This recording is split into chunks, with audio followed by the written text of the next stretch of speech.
하나님 말씀 찾겠습니다. 신약 성경 요한복음 6장 1절로 15절입니다.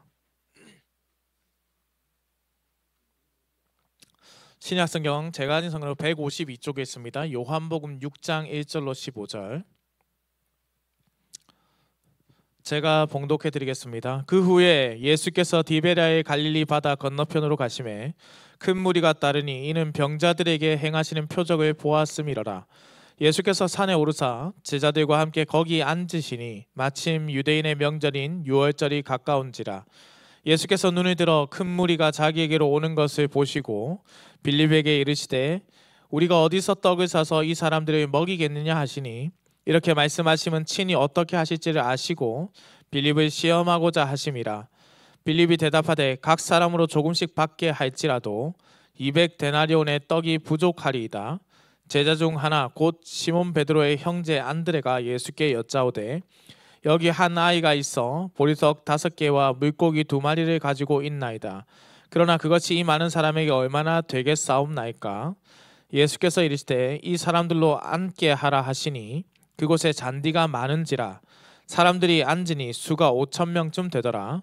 예수께서 떡을 가져 축사하신 후에 앉아있는 자들에게 나눠주시고 물고기도 그렇게 그들의 원대로 주시니라. 그들이 배부른 후에 예수께서 제자들에게 이르시되 남은 조각을 거두고 버리는 것이 없게 하라 하시므로 이에 거두니 보리떡 5개로 먹고 남은 조각이 12바구니에 찼더라. 그 사람들이 예수께서 행하신 이 표적을 보고 말하되 이는 참으로 세상에 오실 그 선지자라 하더라. 그러므로 예수께서 그들이 와서 자기를 억지로 붙들어 임금으로 삼으려는 줄 아시고 다시 혼자 산으로 떠나 가시니라. 아멘. 사랑하는 성도님들, 오늘 본문에 기록된 이 오병이어의 기적을 나는 태어나서 단 한 번도 들어본 적이 없습니다 하시는 분 계십니까? 다 들어보셨죠? 이 오병이어의 표적은요, 마태, 마가, 누가, 요한복음 4복음서에 유일하게 모두 기록되어 있는 예수님의 표적입니다. 마태복음 14장, 마가복음 6장, 누가복음 9장, 그리고 오늘 본문인 요한복음 6장에 기록되어 있는데요. 오늘 말씀을 듣고 집으로 돌아가셔서 이 공간복음 우리가 함께 이 4복음서를 함께 또 나눠보면 더 좋을 것 같습니다. 공생의 기간 동안에 예수님께서 행하신 모든 이적을 두고 무엇이 중하고 무엇이 덜 중한가 그런 경중을 따질 수는 없으나 사실 이 오병이어의 표적을 두고 단순히 예수님께서 5,000명을 물고기 2마리와 보리떡 5개로 먹이셨다, 그 정도로만 이해하기에는, 기억하기에는 사실 대단히 아쉬움이 남는 성경의 말씀입니다. 특별히 오늘 이 말씀이 기록된 요한복음에서는 다른 복음서들에서는 기록되어 있지 않는, 나타나지 않는 새로운 표현들이 좀 등장합니다. 사도 요한은 오늘 본문을 통해서 예수님을 지금 독자들에게 알려주는 것이죠. 그런 새로운 표현을 통해서 예수님이 어떤 분이시며 어떠한 은혜를 우리에게 주시는지 직접적이기도 하고 혹은 간접적이기도 하면서 예수님은 우리에게 깨닫게 하는 것입니다. 오늘 이 시간 사실 우리가 이때까지 잘 들어왔고 많이 이해하고 있었다고 생각했던 이 오병이어의 표적을 다시 한번 살펴보고 이 오병이어에 담겨있는 참된 의미를 발견하고 함께 예수 그리스도의 은혜를 믿음으로 고백하는 시간이 되기를 우리 주님의 이름으로 축원합니다. 자, 복음서를 읽을 때는요, 성도님들 기억해야 될 게 있습니다. 뭐냐면은 복음서는 항상, 한번 따라해 보실까요? 항상 예수님을 중심으로, 이것이 핵심입니다. 복음서를 읽을 때는 항상 예수님을 중심으로 말씀을 보고 이해해야 합니다. 예수님이 무슨 말씀을 하셨고 예수님을 중심으로 그 일이 언제 어디에서 어떻게 일어났는지를 이해해야지만 왜 이러한 말씀과 혹은 이러한 기적들을 행하셨는가에 대한 질문에서 바른 답을 찾을 수가 있습니다. 그런데 예수님 외에 다른 것들에 집중하다 보면 오히려 잘못된 적용으로 이어질 가능성이 대단히 높습니다. 우리는 중요한 것은 예수님이 왜 이 일을 행하셨고 오늘 우리에게 무엇을 말씀하고자 하시는가, 이것 아니겠습니까? 이것이 메인 센텐스죠. 가장 중요한 핵심이라는 뜻입니다. 오늘 그래서 이 오병이어의 이 기적을, 표적을 이해하는 데 있어서 제공하는 매우 중요한 실마리를 제공하는 두 가지의 시기적 표현이 등장합니다. 예수님께서 이 시기에 특별히 행하셨다라는 겁니다.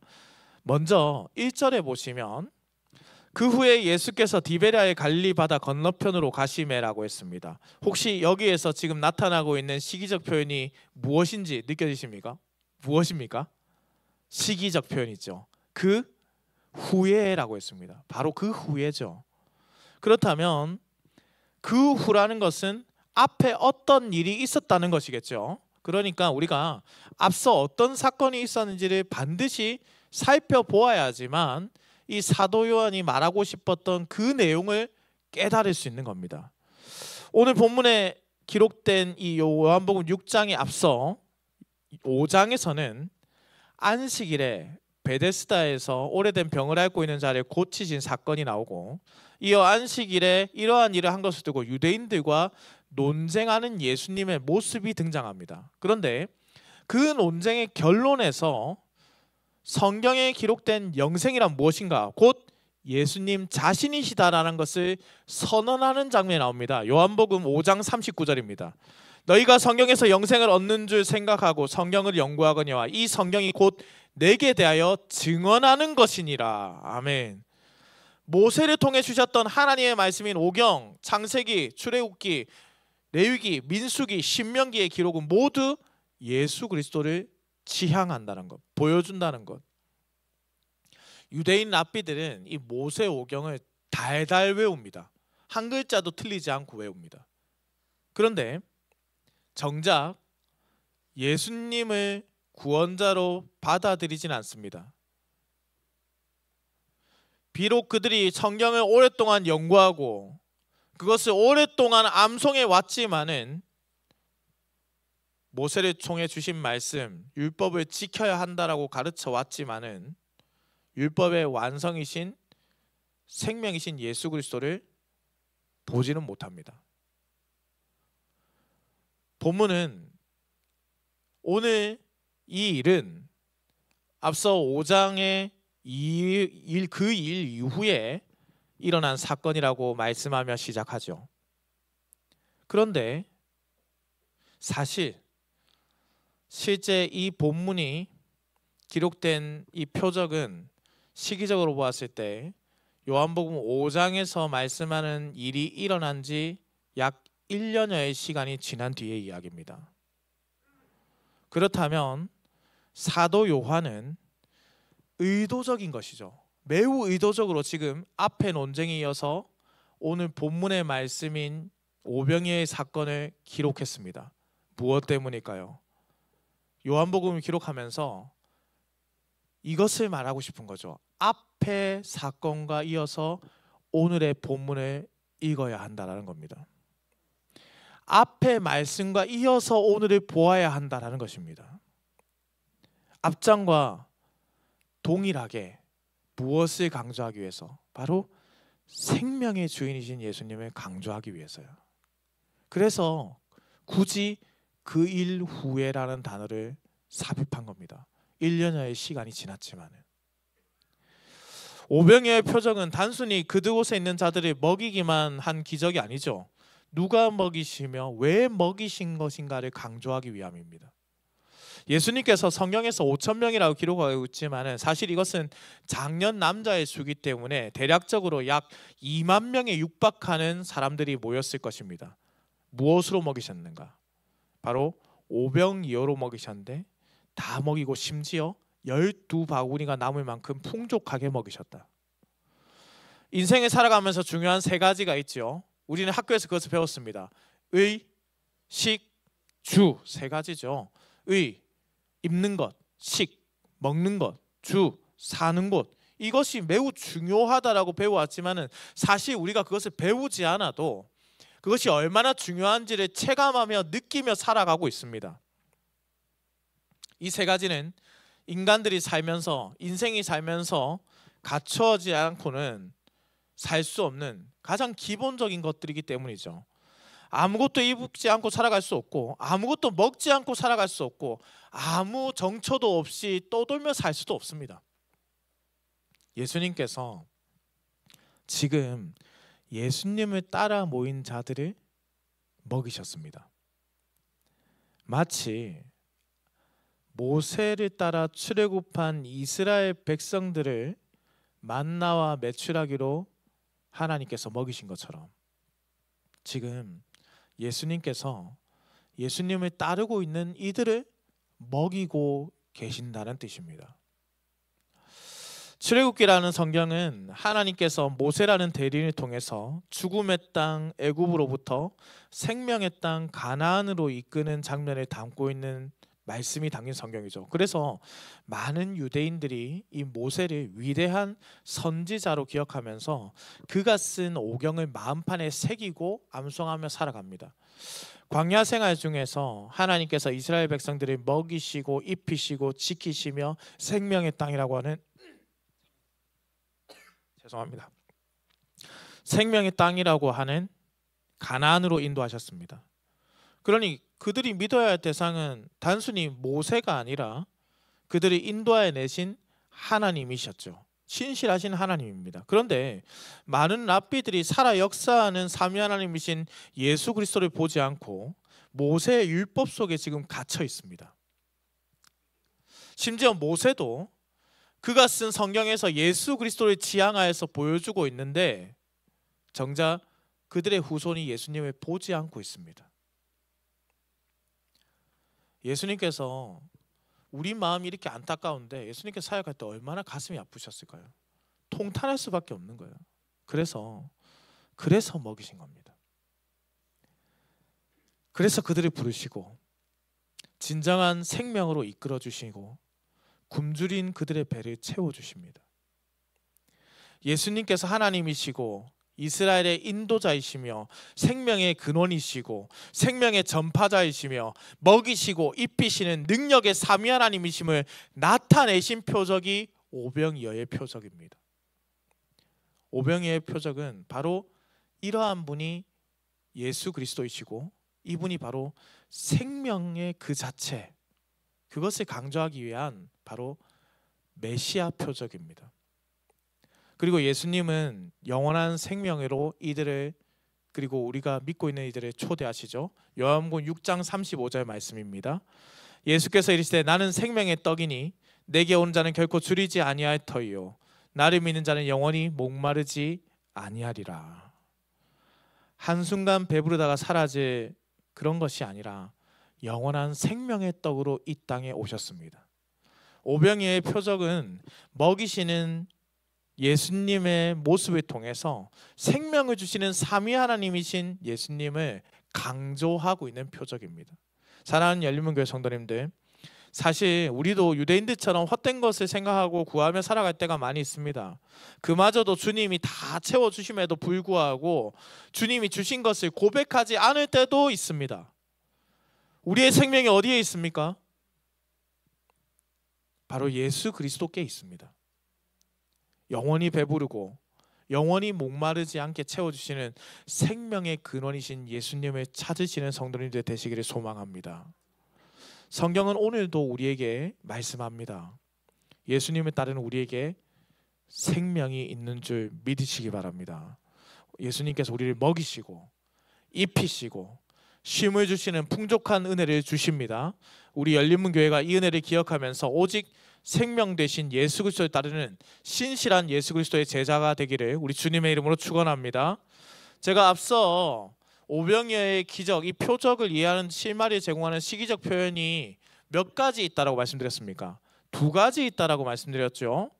먼저는 1절에 조금 전에 보았던 것처럼 그 후에라는 표현인데, 그러면 다음은 무엇인가? 이 다음.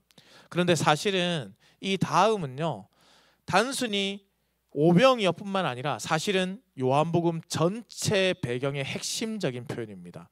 요한복음을 읽으며 이 표현이 이 시기는 반드시 중요하다라는 것이죠.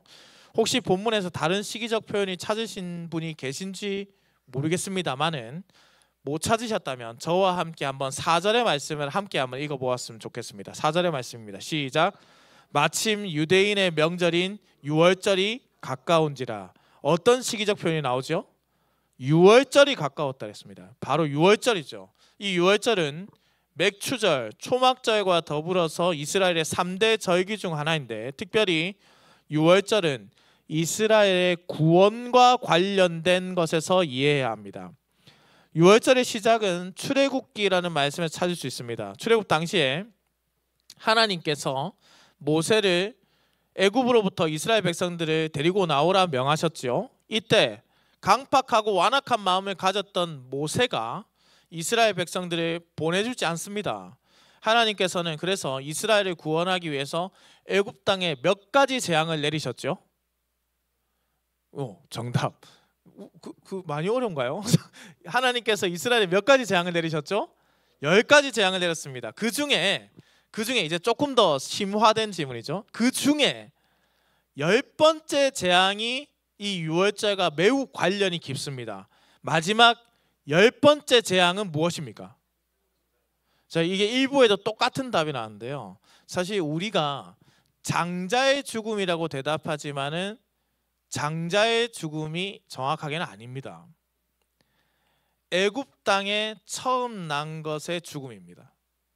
곧 첫 아들만 죽은 것이 아니라 모든 짐승의 첫째도 다 죽었습니다. 애굽 땅에서 처음 난 것이 다 죽게 됩니다.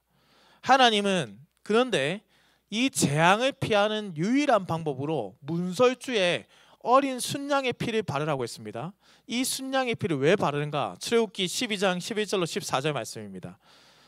이것이 여호와의 유월절이니라. 내가 그 밤에 애굽 땅에 두루 다니며 사람이나 짐승을 막론하고 애굽 땅에 있는 모든 처음 난 것을 다 치고 애굽의 모든 신을 내가 심판하리라. 나는 여호와라. 내가 애굽 땅에 칠 때에 그 피가 너희가 사는 집에 있어서 너희를 위하여 표적이 될지라. 내가 피를 볼 때에 너희를 넘어가리니 재앙이 너희에게 내려 멸하지 아니하리라. 너희는 이 날을 기념하여 여호와의 절기를 삼아 영원한 규례로 대대로 지킬지니라. 바로 이것이 유월절입니다. 그런데 피를 왜 바르라고 했다고요? 하나님께서 피를 보시고 그들에게 내릴 죽음의 재앙을 어떻게 하기 위해서? 넘어가다, 지나가게 하기 위해서 유월절이라는 이 절기의 단어, 히브리어 페사흐라는 단어인데 이 단어가 바로 넘어가다라는 뜻입니다. 넘어가다, 패스오버, 넘어가다라는 것이죠. 유월절은 이스라엘에게 있어서 하나님께서 자신들을 애굽으로부터 구원하신 죽음으로부터 생명으로 넘어가게 하신 날입니다. 역사적으로 유월절이 잊혀지거나 사실 제대로 지켜지지 못한 때도 있었지만은 예수님께서 사역할 그 당시에는 다릅니다. 왜냐하면 모든 유대인들이 메시아를 기다리고 있었기 때문입니다.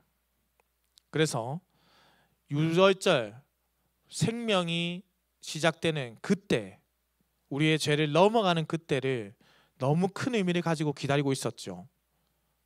예수님께서 그래서 다가오는 유월절 앞에 의도적으로 이 표적을 보이신 것입니다. 그 이유는 유월절의 주인이 누구인가?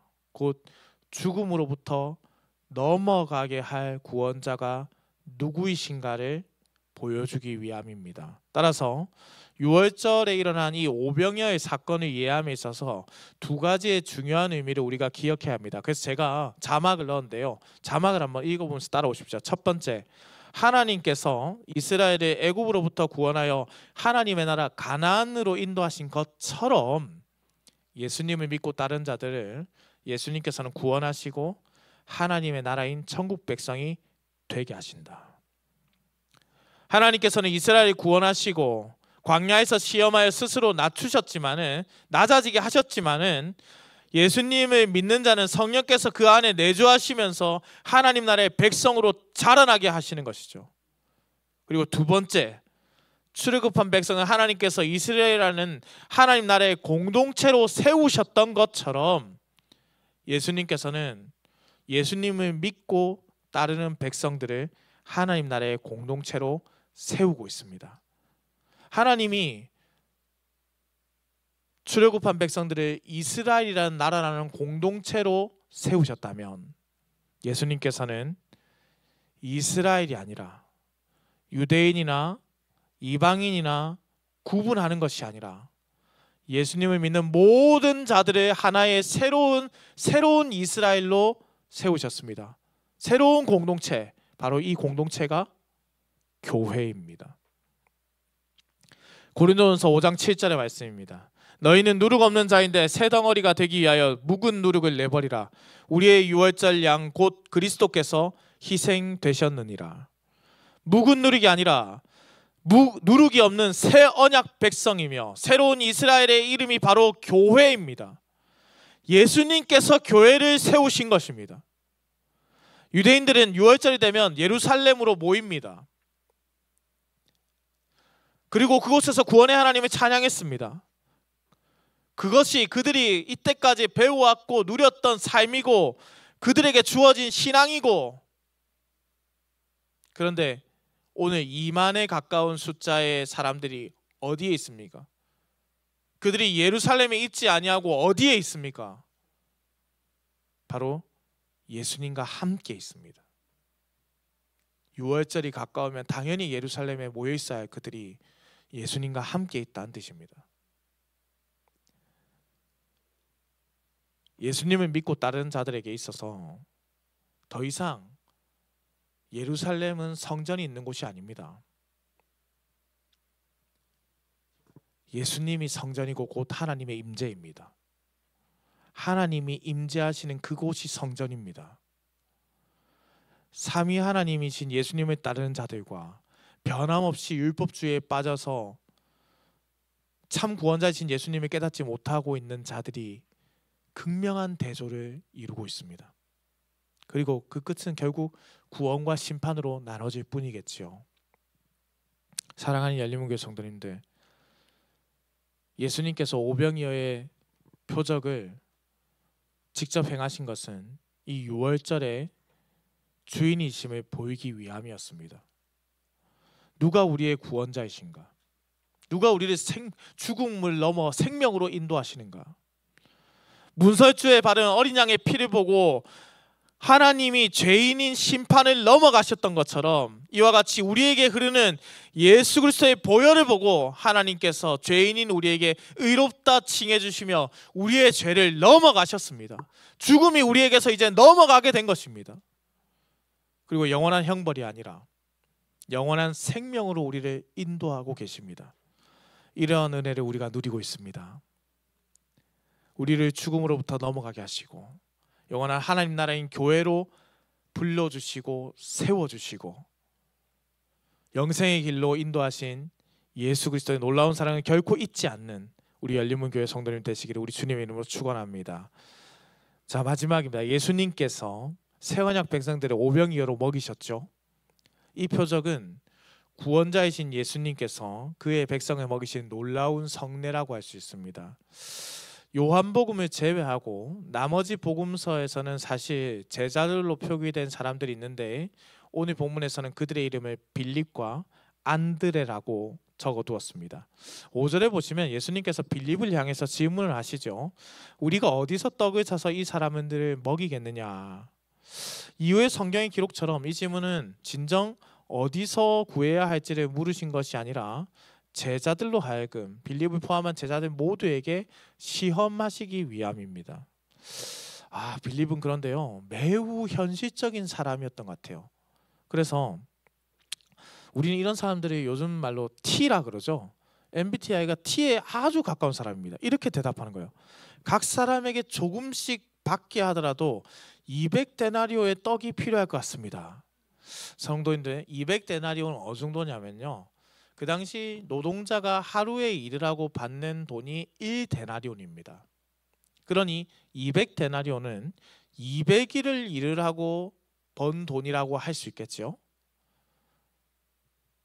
그는 아주 계산에 능하고 똑똑하고 매우 현실적인 사람입니다.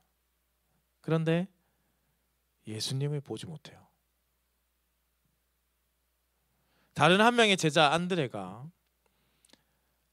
참 이해할 수 없는데 한 아이한테서 한 아이가 딱 먹기 좋을 만한 보리떡 5개와 물고기 2마리를 가지고 옵니다. 현실의 문제를 파악하고 행동에 빠른 사람입니다. 그런데 그도 예수님을 보지 못합니다. 이들로 표현된 제자들이었으나 결국 모든 제자들이 예수님께서 궁극적으로 무엇을 말씀하고 싶어 한지를 느끼지 못하고 있습니다. 예수님께서 그곳에 모인 자들을 먹이셨습니다. 심지어 배불리 먹고 12바구니가 남았다고 했으니 얼마나 풍성하게 풍족하게 먹이셨는지 감도 오지 않을 정도로 먹이셨던 것이죠. 어떤 이는 이 12바구니가 남았다는 점에서 12제자를 통해서 새로운 이스라엘을 세우신다, 혹은 12이라는 완전수를 통해서 풍성한 은혜를 베풀어 주시는 분이 우리 하나님이시다는 그것을 말씀하고 싶다라고 해석하는데요, 저는 이 2가지 다 이 상징적인 12이라는 수가 가지고 있는 의미라고 생각합니다. 앞서 언급한 생명의 떡이신 예수님과 유월절의 주인이신 예수님이 이 모든 2 내용을 가지고 있지 않습니까? 여러분, 칼빈이 교회란 무엇인가라는 질문에서 이렇게 대답했습니다. 바른 말씀과 바른 성례가 시행되는 그곳이 바로 교회다. 교회의 성례는 그러면 몇 가지인가? 2가지입니다. 바로 지난주에 시행했던 세례와 오늘 우리가 함께 할 성찬입니다.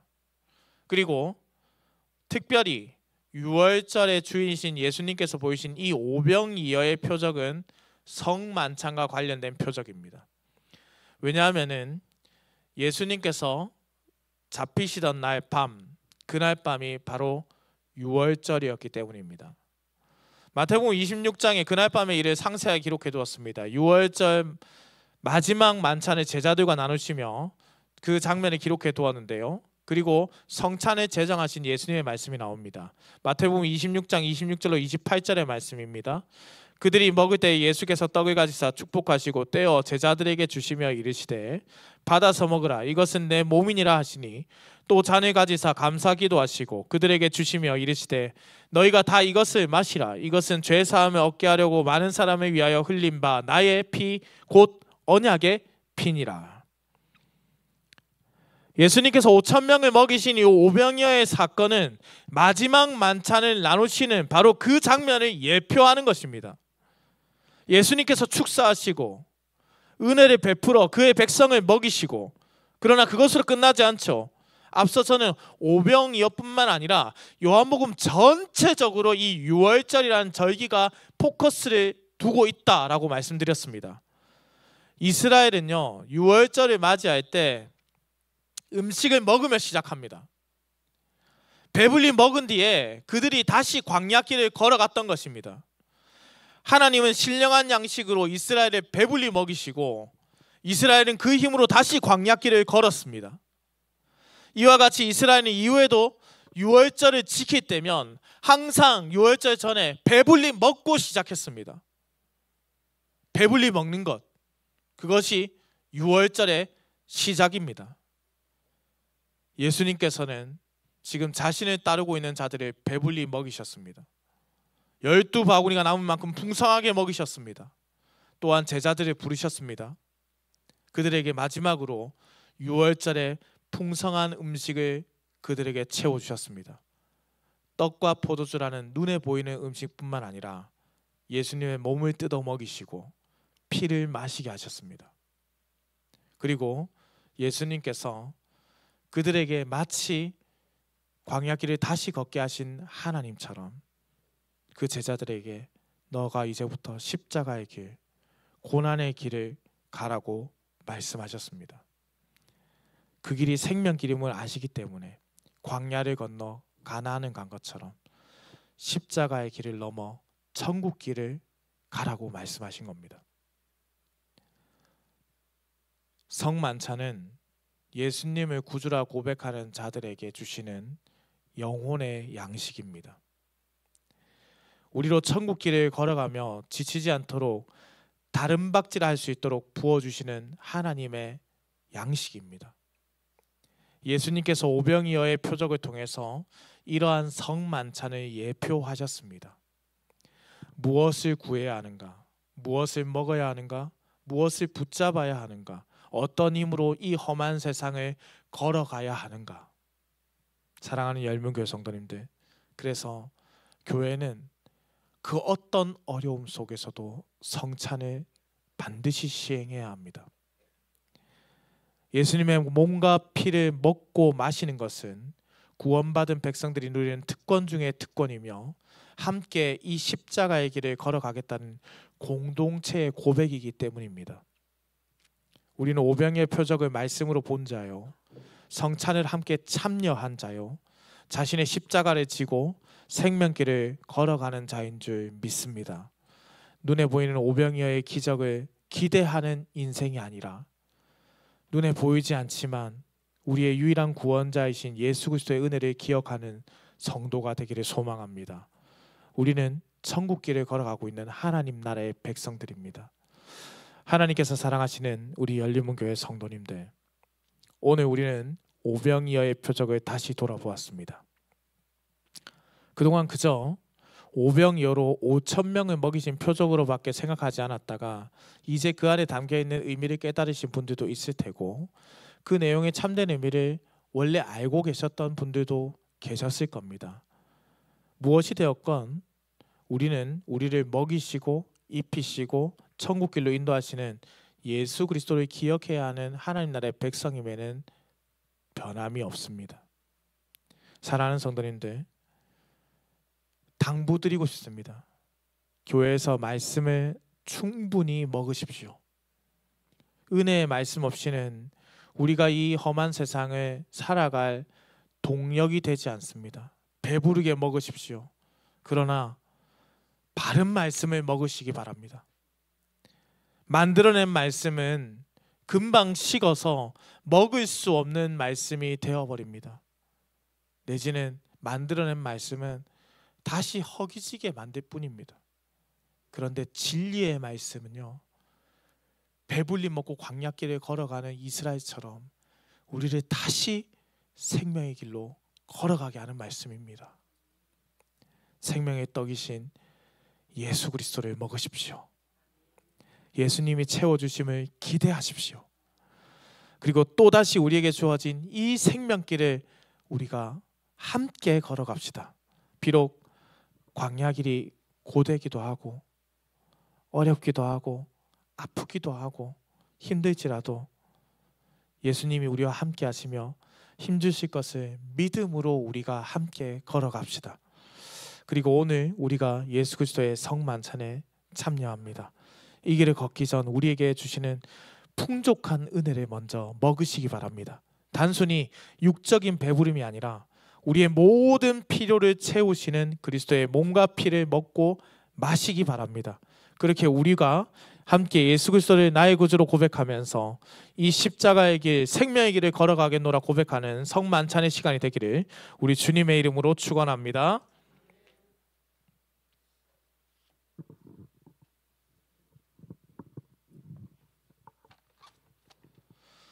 성만찬 제정사를 읽어드리겠습니다. 성찬은 그리스도께서 배신당하시던 밤에 우리가 주의 자녀임을 확실히 믿게 하려고 제정하셨습니다. 성찬의 유익은 확실합니다. 주님의 떡을 떼고 잔을 붓는 것을 우리의 눈으로 볼 때 그리스도의 몸이 나를 위해 십자가에 찢기셨고 그리스도의 피가 나를 위해 십자가에 쏟아졌음이 분명히 알게 됩니다. 떡과 잔을 받아 입으로 먹고 마실 때 주님은 우리의 영혼을 살찌우시고 유쾌하게 하심을 확신합니다. 그리스도께서는 다시 오실 때까지 성찬을 행하라 명령하셨습니다. 우리의 한 몸의 지체로서만 한 떡과 한 잔에 참여함으로 사랑 안에서 연합합니다. 또한 하나님 나라에서 새 포도주를 함께 마실 혼인잔치를 믿음으로 소망합니다. 이 성찬에 참여할 때 먼저 자기 자신을 살펴야 합니다. 성도님들 각각 자기의 죄를 깊이 생각하고 하나님 앞에서 자신을 낮추어야 합니다. 오직 그리스도께서 나의 모든 죄를 용서하시고 완전한 의를 선물로 주신다는 것을 믿는지 또한 돌아보아야 합니다. 자기를 살피지 않고 죄 가운데 있는 자들은 성찬에 참여할 수 없습니다. 십계명을 무시하고 회개하지 아니하고 죄 가운데 머물러 있다면 이 성찬에 참여할 수 없습니다. 자기를 살피지 않고 성찬에 참여하는 것은 자기 죄를 먹고 마시는 것이기 때문입니다. 그러나 성도님들, 죄가 하나도 없는 사람만이 주님의 식탁에 참여할 수 있다고 생각해서는 안 됩니다. 자신의 죄를 회개하고 생명과 의를 오직 그리스도에게서 찾고자 하는 이들은 성찬에 참여할 수 있습니다. 그리스도께서는 자기의 죄를 회개하고 불신앙에 대항하여 싸우고 하나님의 말씀을 따라 살기를 소원하는 성도를 분명히 받아주실 것입니다. 그러니 이 시간 우리가 한 1분 동안 우리 자신을 돌아보고 주님 안에서 성찬을 받기 합당한 마음으로 회개하며 성찬 받을 기도를 드리도록 하겠습니다. 기도합니다.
내가 너희에게 전한 것은 주께 받은 것이니 곧 주 예수께서 잡히시던 밤에 떡을 가지사 축사하시고 떼어 이르시되 이것은 너희를 위하는 내 몸이니 이것을 행하여 나를 기념하라 하시고 식후에 또한 그와 같이 잔을 가지시고 이르시되 이 잔은 내 피로 세운 새 언약이니 이것을 행하여 마실 때마다 나를 기념하라 하셨으니 너희가 이 떡을 먹으며 이 잔을 마실 때마다 주의 죽으심을 그가 오실 때까지 전하는 것이니라.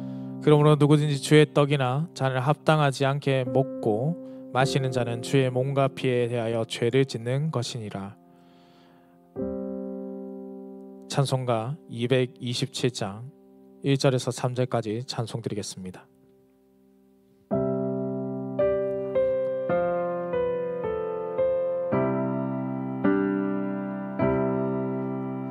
주 앞에 성찬 받기 위하여 이 죄인 감히 나옵니다. 주 공로 믿고 떨며 나오니 내 죄를 용서하여 주소서. 죄 길로 나가 방황했으나 주 말씀 감히 돌아옵니다. 자녀 될 자격 내게 없어도 주 나를 용납하여 주소서.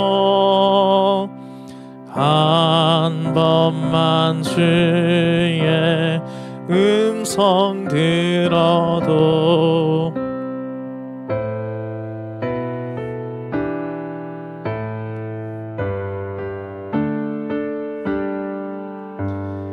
이 세상 많이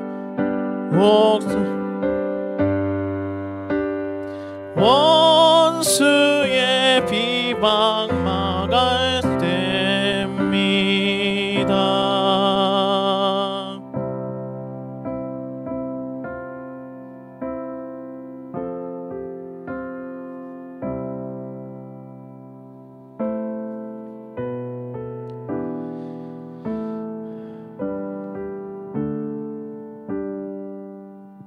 주님, 우리의 허물을 진정으로 이 시간 고백합니다. 하나님의 자비를 받을 만한 자격이 없는 우리에게 베풀어 주신 은총에 감사드립니다. 예수님 외에 구원을 얻을 만한 다른 이름이 없음을 또한 고백합니다. 자비로우신 아버지 하나님, 모든 위로의 아버지께서 우리에게 은혜를 내려주시기를 진심으로 간구합니다. 이 떡과 포도주를 성별하여 온전히 거룩해지고 우리를 위하여 십자가에 돌아가신 예수 그리스도의 몸과 피를 믿음으로 받게 하여 주옵소서. 이것을 먹고 마심으로 주님이 우리가 주님과 하나 되기를 소망합니다. 주님이 우리 안에, 우리가 주님 안에 거하게 하여 주옵소서. 우리를 사랑하사 우리를 위해 자신을 내어주신 주님을 위해 살게 하여 주시옵소서. 감사합니다. 예수님의 이름으로 기도드립니다. 아멘. 성찬은 예수님이 십자가에서 몸을 찢고 피를 흘리심으로 이루신 은혜와 은덕에 참여하는 것입니다. 주님께서 우리를 성찬의 식탁으로 초청합니다. 볼지어다 내가 문 밖에 서서 두드리노니 누구든지 내 음성을 듣고 문을 열면 내가 그에게로 들어가 그와 더불어 먹고 그는 나와 더불어 먹으리라. 육신의 입과 믿음의 입으로 그리스도의 몸과 피에 참여합시다.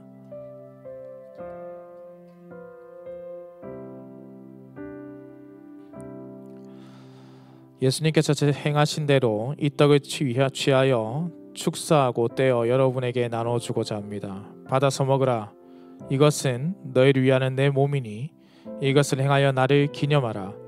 이 떡을 받아서 먹을 때 예수님께서 당신의 몸을 주심으로 우리의 죄 사함과 구원을 이루셨음을 확신하시기를 바랍니다.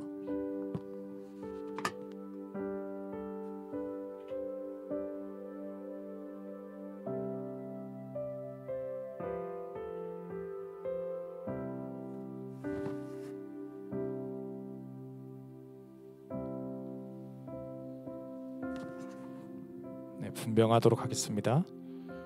세례 교인만 참여하실 수 있습니다. 세례를 받으신 교인들께서는 참여해 주시고 아직 유아 세례를 받고 입교를 하지 못하신 분들께서는 죄송한 말씀이지만 참여하실 수 없습니다.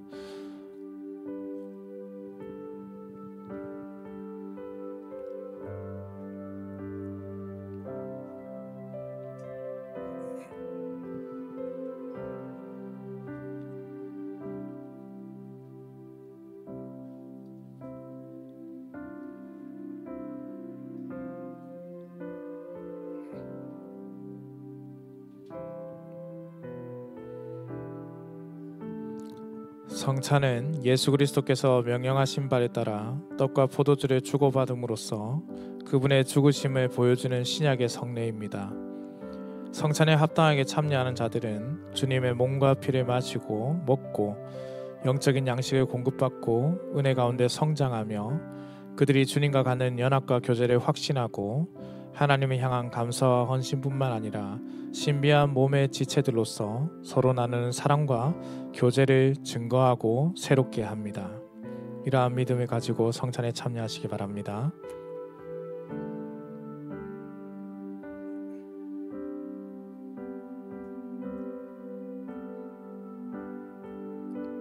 미디어부에 성찬 받으시는 분들은 나와서 받아주세요.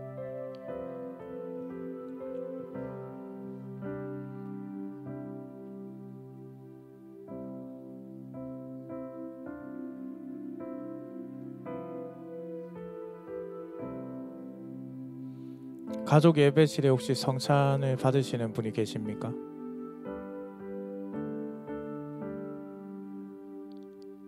네, 손을 들어 표해 주십시오.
예수님께서 행하신 대로 이 잔을 취하여 축사하고 여러분에게 나누고자 합니다.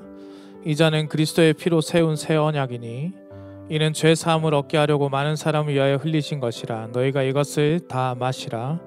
이 잔을 받아서 마실 때에 예수님께서 당신의 피를 주심으로 우리의 죄 사함과 구원을 이루셨음을 확신하시기를 바랍니다.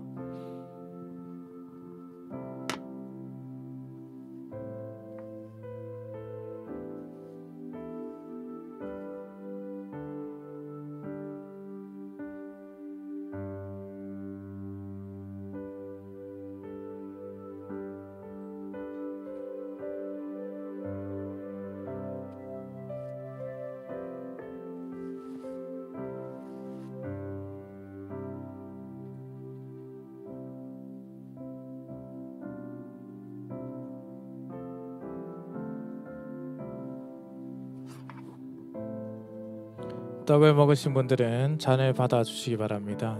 잔을 드시고 잔은 그대로 자리에 두시면은 저희 교역자들이 치우도록 하겠습니다.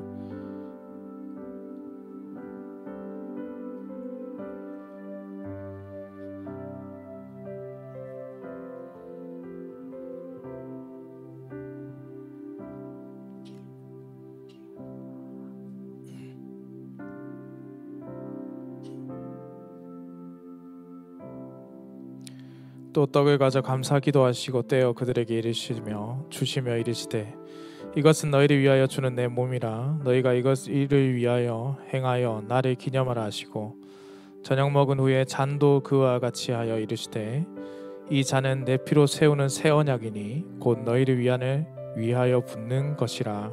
아멘.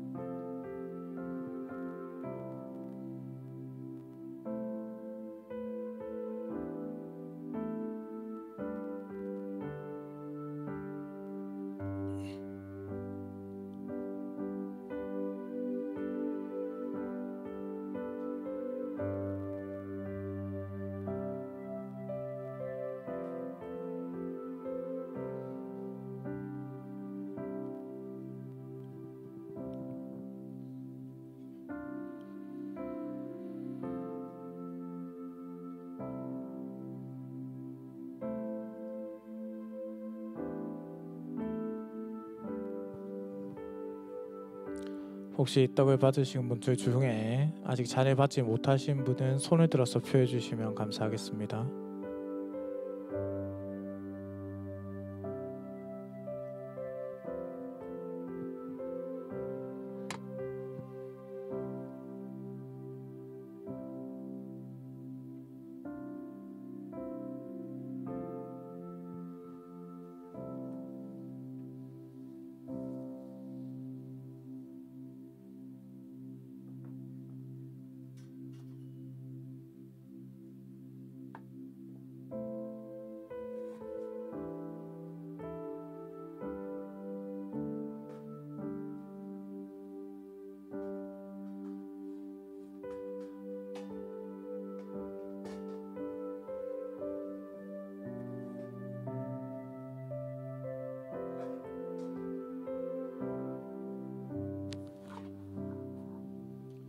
사랑하는 성도님들, 우리가 그리스도의 살과 피를 먹고 마셨으니 이제 우리는 더욱더 이 성찬의 은혜에 합당하게 살아가기를 바랍니다.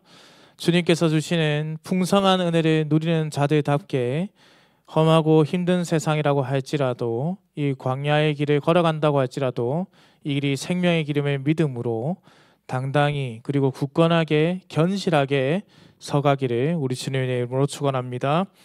하나님 아버지, 우리에게 그리스도의 살과 피를 먹고 마시게 해주셔서 감사합니다. 이 성찬을 통하여 베풀어 주신 하나님의 풍성하신 자비와 말할 수 없는 선하심에 대하여 감사합니다. 하나님께서 베풀어 주신 구원의 크신 표와 인을 받은 사람들로서 성령의 능력으로 살아가게 하여 주옵소서. 은혜 언약의 중보자이신 예수 그리스도의 이름으로 기도드립니다. 아멘. 찬송가 227장 4절 5절 찬송 드리도록 하겠습니다.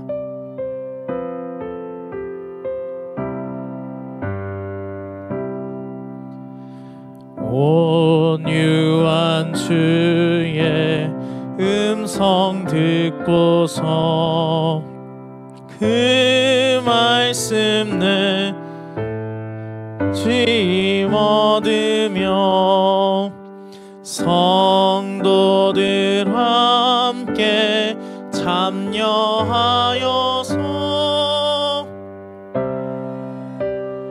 잔치 먹게 됩니다. 기도와 찬송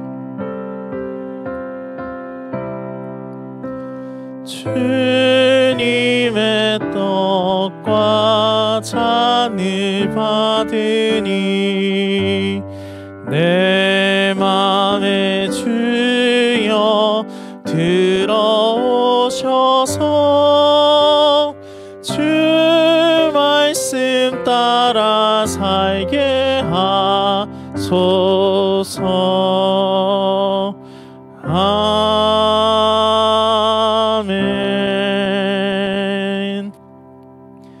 자비롭고 은혜로우신 우리 하나님 아버지, 오늘 우리에게 말씀을 들려주시고 또한 성찬으로 그리스도의 몸과 피에 참여하게 하심에 진심으로 감사와 찬송을 올려드립니다. 주님, 오늘 말씀을 통하여 오병이어를 먹이셨던 주님이 지금도 우리를 먹이시는 참 생명의 떡이심을 다시금 깨닫게 되었습니다. 우리의 부족함과 연약함, 우리의 작은 믿음과 불완전한 순종까지도 주님의 능력과 은혜로 채우시고 붙들어 주심을 믿습니다. 이제 성찬을 통해 우리 위해서 찢기신 주님의 몸과 우리를 살리기 위해 흘리신 보혈을 참여했습니다. 이 성례가 우리 영혼의 양식이 되어 지친 마음을 일으키고 흔들리는 믿음을 굳게 세우며 앞으로 걸어갈 삶의 힘이 되게 하여 주옵소서. 주님이 은혜가 단지 오늘의 예배의 감동에 머무르지 않게 하시고 한 주간의 삶 속에서 실제로 역사하는 능력이 되게 하여 주옵소서. 광야 같은 세상을 걸어갈 때마다 생명의 떡이신 예수님을 바라보게 하시고 그 은혜로 살아가는 성도 되게 하여 주옵소서. 아버지 하나님, 이제 예배를 마치고 세상으로 나아갑니다. 이번 한 주간도 급하고 어려운 소식이 없게 하시고 갑작스러운 사고나 질병, 위험에서 우리를 보호해 주시며 가정마다 평안과 건강을 더하여 주옵소서. 마음이 흔들리지 않게 붙들어 주시고 우리의 걸음걸음마다 주님의 손이 동행하게 하옵소서. 우리 성도들의 삶과 일터와 자녀들과 가정 위에 주님의 은혜와 평강을 덧입히시며 모든 것을 합력하여 선을 이루시는 하나님의 손길을 경험하게 하여 주옵소서. 우리를 먹이시고 우리를 살리시며 끝까지 인도하시는 예수 그리스도의 이름으로 기도드립니다. 아멘. 축복 기도드립니다.